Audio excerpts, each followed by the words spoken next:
Well, this week on Byers Beat, Christine is taking a look at the case of Perez Reed, the alleged serial killer accused of killing 6 people in 2 states. Police had long suspected connections in several murders here in the area, but why did they hesitate on calling the case the work of a serial killer? And Christine joins us now. You were the first to report the story when he was arrested. You broke the story earlier this week.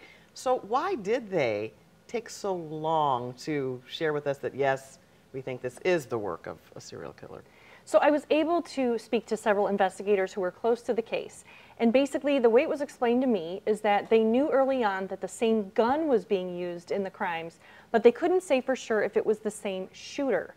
And so it's common that guns are passed around on the street and used by different people. So that's what they were holding back on. But they definitely knew it was a gun, and they held back on saying it was a gun because they didn't want the gun to disappear. Why do they allegedly have the evidence to say it is the same person now?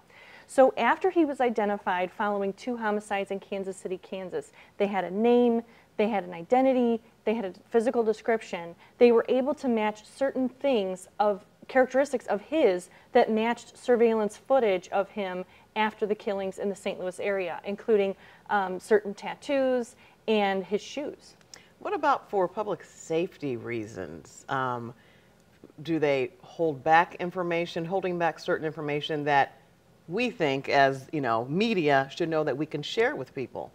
Yeah, I mean, definitely. It's a delicate dance that detectives have to do every time there's a case. How much information do we release? Do we risk losing the case and not making the case? Or is it possible to stop the attacks from happening, even if it means losing the case? And so that's a delicate balance for detectives. I think it's worth saying this is not just you as an excellent reporter wanting to break a story. The public was saying this had seeped out, however it did. They were saying, we had people calling us, saying it on social media, there is a serial killer and the police won't say anything. So it wasn't just the press, it was the public.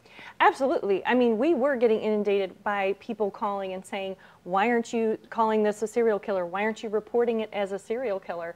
And, police were really holding back on that information. Again, they said that they had their reasons for doing so, and so that was what we had to go with. All right, good stuff, Christine. And to read more about this particular case, just text the word Byers to 314-425-5355.